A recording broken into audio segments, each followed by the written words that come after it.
Welcome to robust news में आपका स्वागत।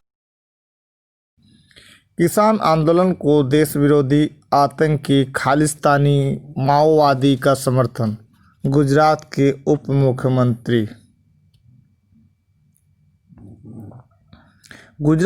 मुख्यमंत्री नितिन पटेल ने कहा है कि अगर 50,000 राष्ट्र विरोधी लोग एक साथ आकर अनुच्छेद 370 को निरस्त करने वाले कानून को रद्द करने की मांग करते हैं तो क्या हमें संसद से पारित इस अधिनियम को निरस्त करना होगा।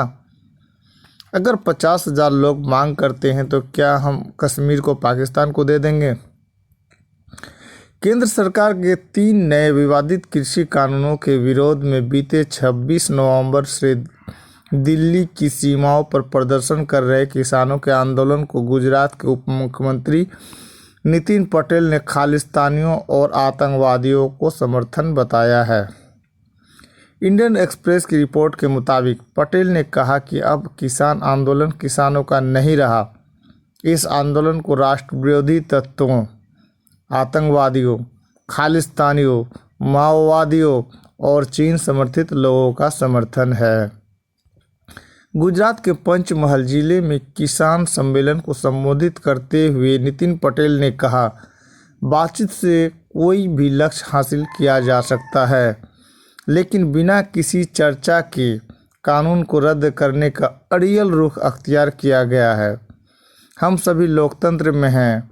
एक कानून जिसे बहुमत के साथ पारित किया गया और जिसे राष्ट्रपति ने मंजूरी दी, ऐसे में लोकसभा और राज्यसभा की क्या जरूरत है। बता दें कि यह किसान सम्मेलन नए कृषि कानूनों के खिलाफ किसानों के प्रदर्शन के बीच किसानों तक पहुंचने का भाजपा के प्रयासों का हिस्सा है। उन्होंने कहा, अगर 130 करोड़ लोगों में से 50,000 लोग किसी कानून को रद्द कराने के लिए सड़कों पर आएंगे तो कल अन्य लोग भी आएंगे और CAA को रद्द करने की मांग करेंगे। देश विरोधी तत्व एक साथ आएंगे।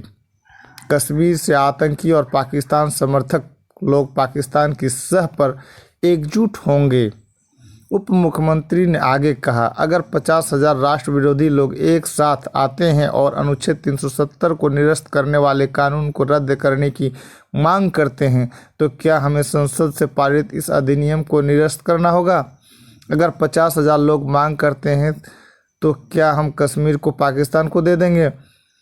अगर 50,000 कम्युनिस्ट एक साथ आकर लद्दाख चीन को सौंपने को कहते हैं तो क्या हमें ऐसा करना पड़ेगा।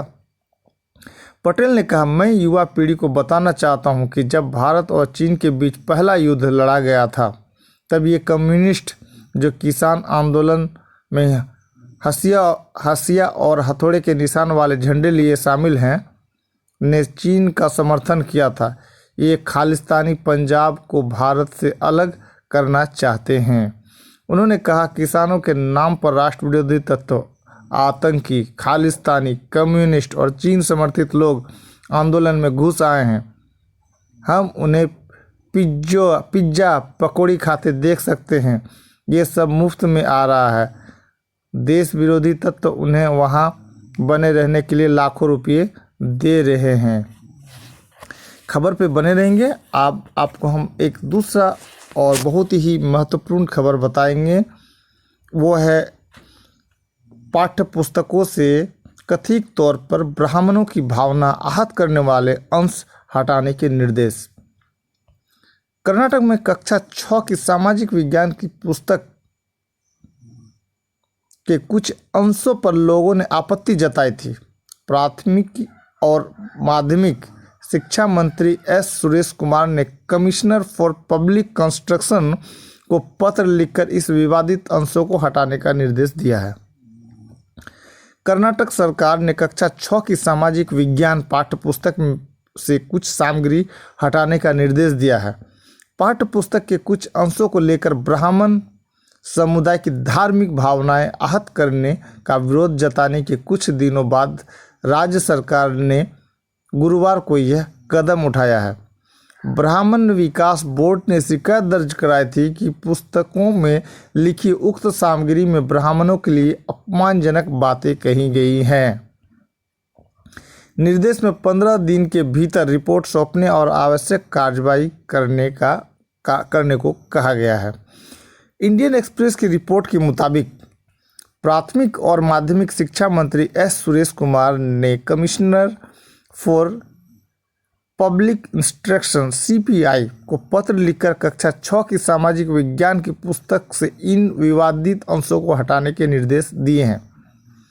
आदेश में कहा गया, सामाजिक विज्ञान की पुस्तक में नए धर्मों के उद्भव शीर्षक के तहत पेज नंबर 82 और 83 के पैराग्राफ अप्रासंगिक हैं और इतनी कम उम्र के बच्चों के लिए उपयुक्त नहीं है। CPI को यह निश्चित करने के लिए कदम उठाने चाहिए कि इन्हें तत्काल प्रभाव से पाठ्यक्रम से हटाए जाए। कर्नाटक ब्राह्मण विकास बोर्ड के प्रतिनिधि मंडल ने बीते 15 दिसंबर को इस मुद्दे को प्रशासन के समक्ष उठाया था। इन्होंने पाठ्यपुस्तक में इन अंशों पर आपत्ति जताते हुए इन्हें हटाने को कहा था। इन विवादित अंशों में कथित तौर पर कहा गया था कि ब्राह्मणों द्वारा किए गए हवन के दौरान कृषि संबंधी पशुओं की बलि देने और दूध एवं घी चढ़ाए जाने से वैदिक काल में भोजन की कमी हो गई थी। यह कदम उठाए जाने से पहले ब्राह्मण विकास बोर्ड ने इस संबंध में मुख्यमंत्री BS येदियुरप्पा से शिकायत की थी और कहा था कि पुस्तक में लिखी सामग्री ब्राह्मण समुदाय के लिए अपमानजनक है। एक फेसबुक पोस्ट में सुरेश कुमार ने लिखा कि मंत्रालय मठ के महंत ने उन्हें फ़ोन कर ब्राह्मण समुदाय की भावनाओं से अवगत कराया था। कुमार ने स्पष्ट किया कि वर्तमान सरकार के सत्ता में आने के बाद पाठ्यपुस्तक में संशोधन नहीं किया गया था और ना ही कुछ नया जोड़ा गया था। उन्होंने कहा, मैंने महंत को आश्वासन दिया है कि पहले जो गलती हो गई वह अब सामने आई है और उसे तत्काल सुधारा जाएगा। प्राथमिक और माध्यमिक शिक्षा मंत्री कुमार ने अपने विभाग के उच्च अधिकारियों को लिखे एक नोट में यह भी निर्देश दिया है कि शिक्षकों और विशेषज्ञों की एक समिति बनाई जाए ताकि कक्षा 1 से 10 तक की पाठ्यपुस्तकों में इस प्रकार की सामग्री की जांच की जा सके। उन्होंने कहा, इस समिति में शिक्षक और विशेषज्ञ शामिल होंगे जो कक्षा 1 से 10वीं तक की सामाजिक विज्ञान और भाषाओं से संबंधित सभी पाठ्यपुस्तकों की समीक्षा करेंगे और इस संबंध में रिपोर्ट बनाकर 15 दिनों के भीतर जमा करेंगे। पुस्तक में लिखे ऐसे ही अन्य हिस्सों को उद्धृत करते हुए सुरेश कुमार ने अपने नोट में कहा कि ज़्यादातर लोगों का मानना है कि इस प्रकार की सामग्री अनावश्यक रूप से लिखी गई है और यह उस वर्ग के बच्चों के लिए नहीं है जिनके लिए यह लिखी गई है। उन्होंने कहा कि इस प्रकार की भड़काऊ सामग्री से समाज में भ्रम पैदा होगा और एक वर्ग के लोगों की भावनाएं भी आहत होगी। खबर कैसी लगी? चैनल को सब्सक्राइब करें, कमेंट में अपनी राय दें। आपका दिन शुभ रहे। Thanks audience, thanks listener.